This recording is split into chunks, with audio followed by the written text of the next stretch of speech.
Hello and welcome to Oweleketv Business Time. I am Chiwendo Osisiago. Today we're discussing on strategic financial plans for 2024. The past year has been a rough ride for investors, business owners, financial advisors, and Nigeria as a whole. Record inflation, deteriorating asset prices, skyrocketing rents, and concerns about an impending recession have many rethinking aspects of financial planning. 2024 promises to be a landmark year marked by significant changes and transformations. The federal government of Nigeria has outlined its strategies for debt servicing and financing in 2024 with significant increases in both allocations compared to 2023. We have a guest in the studio to educate us on strategic financial plans for 2024. You get to meet him shortly after the break. Follow us on our social media handles at Oweleketv. Visit our website at www.oweleketv for a thrilling journey. Oweleketv, rising star at the fairground.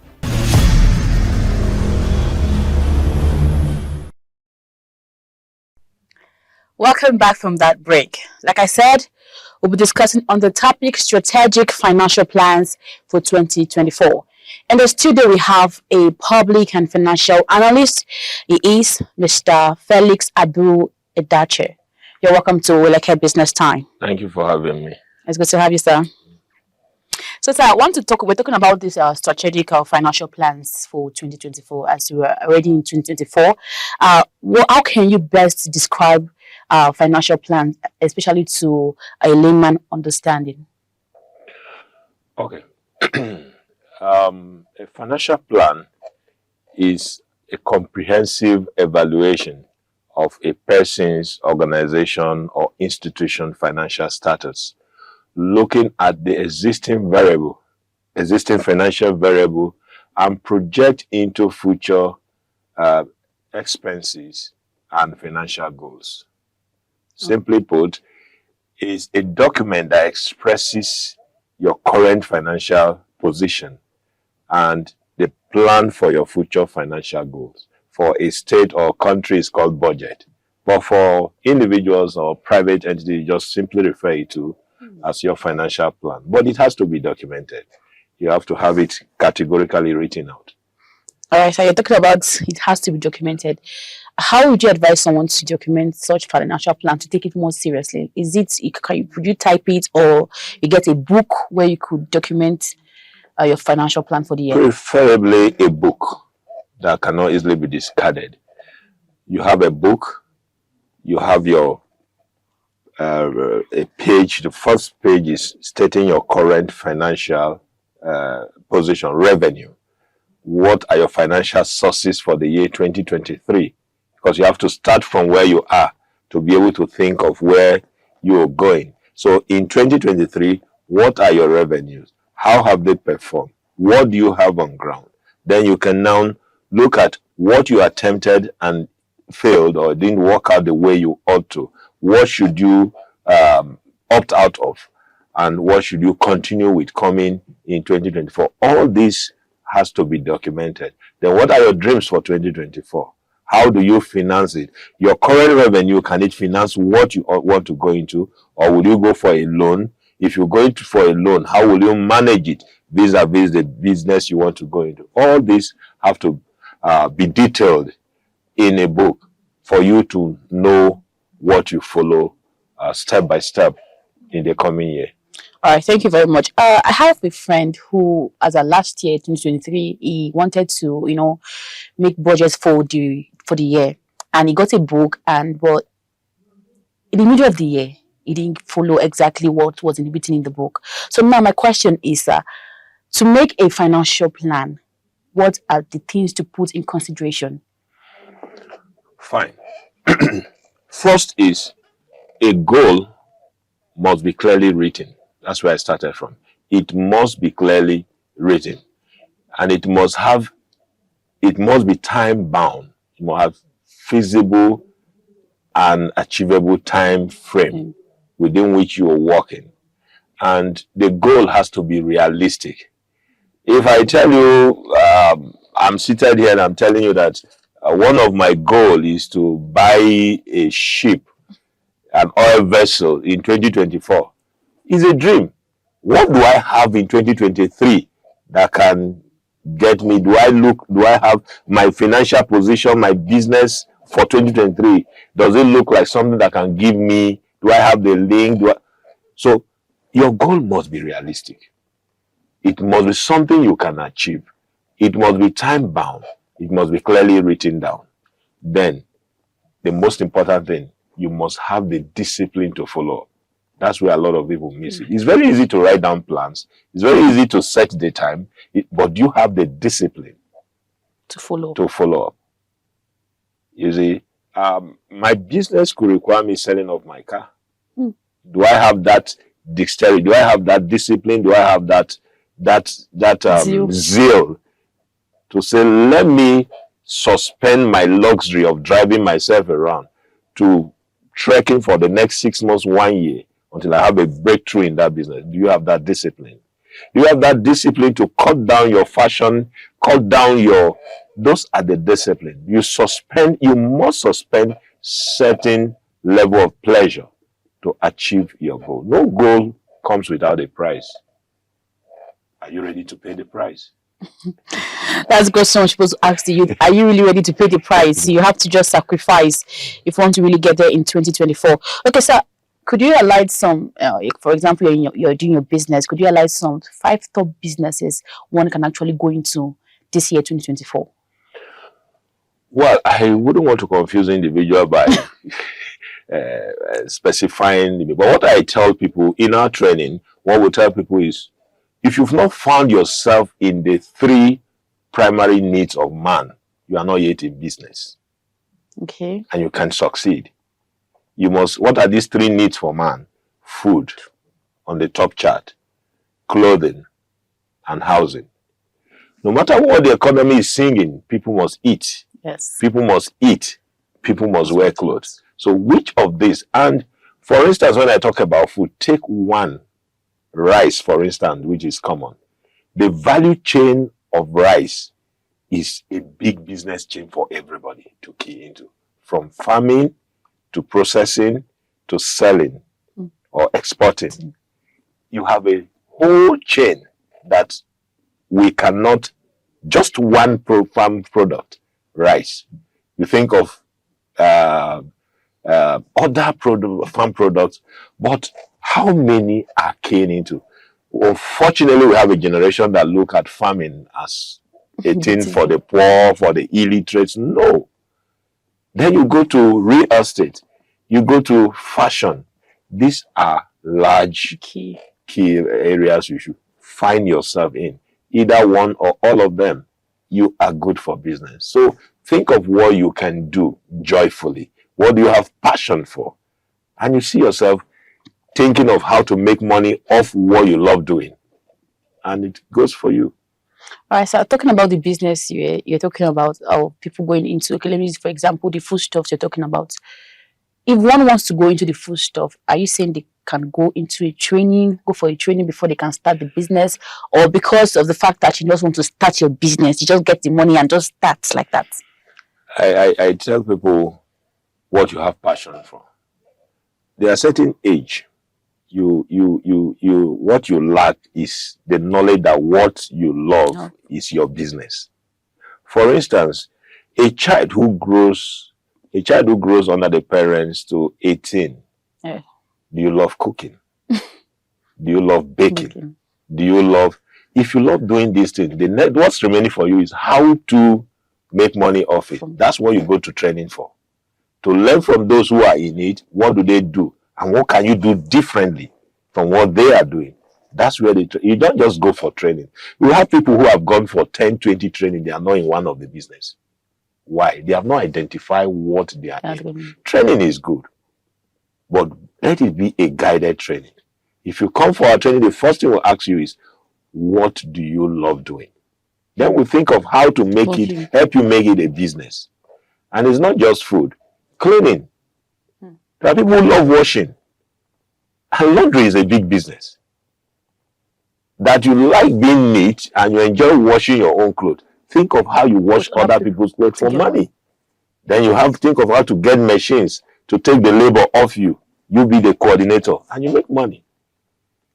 So it goes with the other areas I mentioned earlier, real estate and the other thing. What do you love doing? I love building. I don't know how to build, but I love building. I love going to site. So that tells me I can have something to do with that area. True. But nobody is born without a skill. Yeah, nobody is born without something he or she can do. It's just you taking it. Most time we neglect what we should be doing. We're looking at bigger things and all that, and we're losing out. All right, thank you very much, sir. Okay, sir, before we take a quick break, sir, I wanted to ask one question. Okay, you know, because I'm into this business program, I have a lot of people who usually ask me questions. So in case I have a guest who is speaking on a particular question, so I want to ask on behalf of somebody, sir. She wants to really start a supermarket business as an 2024, and what she has at the moment is just 1.5 million naira. What would you advise? And what are the steps you think she can actually, you know, go through to start the business? Would you advise her to put the whole 1.5 into it, or she should just hold on for a while? Or what advice? Well, 1.5 is big, is small. Depending on who you are dealing with and what the person really wants. First, location. That's the most important thing. There are locations you can get a store for 200,000, but you can't do business. You can't get great business in that location. You can get a store for 1,500,000 and is a great business location. So the starting point is what location. Okay. And then when you think of location, the next thing is you. Is it a business you're going to be available to manage yourself? If it's something you can manage yourself, you can cut certain costs. If you're not going to be there to manage it yourself, there is another cost. Something, technology have to do what you need to do. The supervision, you won't be there to do. Technology has to do it for you. That's another cost. Your 1.5 million is almost gone. so you really, the person, if we need to meet with the person to put certain things in perspective. Okay. It's not a blanket thing. You can't make it. It goes with individual. For some person, 1.5 is enough to start. Of course. For some other persons, 1.5 may be too small to start. So it depends on the person's peculiarities. All right. Thank you very much, Mr. Felix Dache. We'll be taking a quick break now. Then after the break, we'll be right back. Please stay with us. Follow us on our social media handles at Oweleketv. Visit our website at www.oweleket.tv for a thrilling journey. Oweleketv, rising star at the fairground.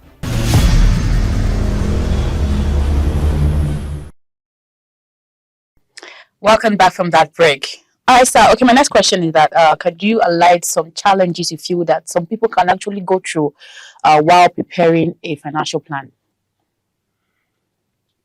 Well, I said it earlier, preparing a plan is one thing. Following up the plan is another thing. I'll give a rundown of what you should be looking at.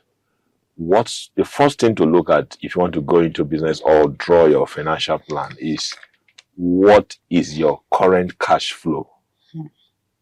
What is your current cash flow? What do you have in your hand?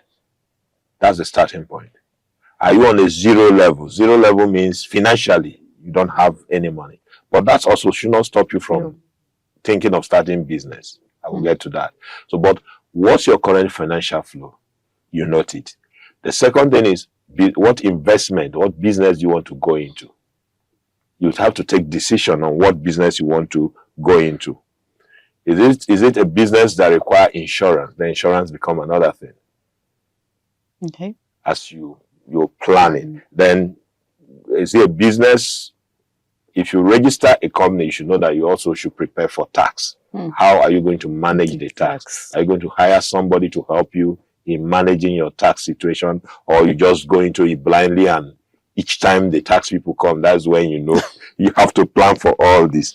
So if you're a family person, as you think in business, you also think of the family maintenance. Sure. Do you have that luxury of having the business run for 5 years before you can think of taking from it? Or you just want to start the business, and from the business you are feeding the home? So these are factors that kill businesses. You need to plan for all this. Even if you're not a family, if you're not married yet, you still need to plan. What about yourself? What are you setting aside for your upkeep? These are things you must take into consideration when you are, and you must have it clearly written out. I'm going into business. I know this business, I can't live on it. My upkeep cannot depend on this business. So what option do I have to maintain myself? What option do I have to maintain the family? And how long do I think this business will go before I start earning from it? Before you start thinking of paying yourself and paying your workers. So is this something I should be a one-man hand for the time being? Because you must get to that position that you're sure the business can pay whoever you are bringing in and also pay you. So these are things you need to factor before you go into that business. And that's what we call business plan. So how long do you think the business will stand? Is it after 1 year, 2 years, 3 years? Well, it depends. It depends on the nature of the business and the person. The entrepreneur is a chief factor when you are thinking of business. But most business, it's agreed that business can only be said to have survived after 5 years. Yes. You cannot say it has survived if it has not lasted for a minimum of 5 years. And that, if you're thinking of reaping from that business, that should be the time frame you should be looking at. Wow. But like I said, it depends on the business. That you're paying yourself, feeding on it, is not yet a success. You are a laborer. What you've just done is exchange your time. The time you would have given to another employer, you give it to your business. Your business now is your employer. But the question is, can it pay you? If you're going to hire 2 or 3 more people to run the business, to join you in running the business, can the business pay them? So you need to really factor this before you go into business. Sometimes you need to allow the business grow itself while you use another source to take care of it. For instance, let's assume you are already into trading, maybe grains, and then you now want to go into fashion. You have perfected the system of that grain business that is already currently feeding you and your family. Now you want to go into fashion. I'm just being hypothetical here.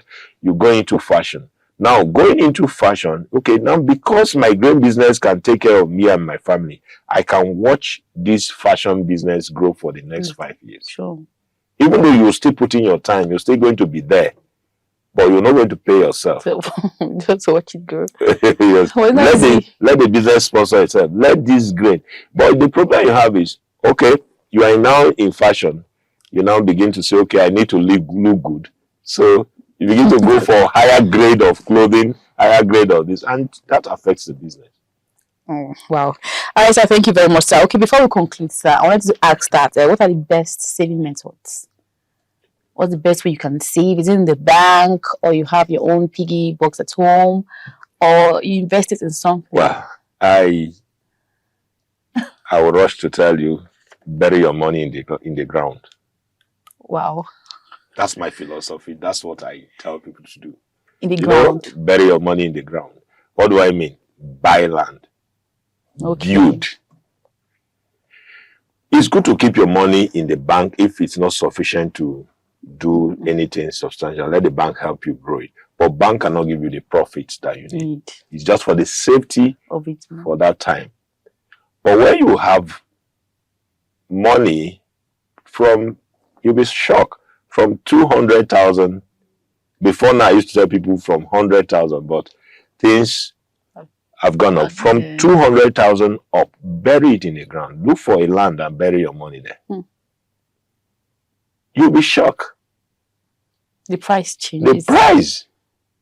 And somebody was just, I was talking with somebody on my way here, and he showed me a land that was going for 800,000 3 months ago. Is now 1 million now. Wow. Just 3 months ago. So if you bought that, if you had bought that land 800,000 3 months ago, and you are selling it 1 million naira, you made a profit of 200. Which bank can give you that? I'm not running down the bus. Like I said, they have their use. Of course. But instead of me putting my money in a financial house, I bury it in the land. Wow. All right, sir. Thank you very much, sir. Your final take. Okay. Well, I just want to, I like talking to youths, so I want to encourage youths to wake up.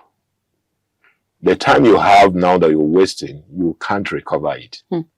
Do business. Do business as a student. Do business as a graduate.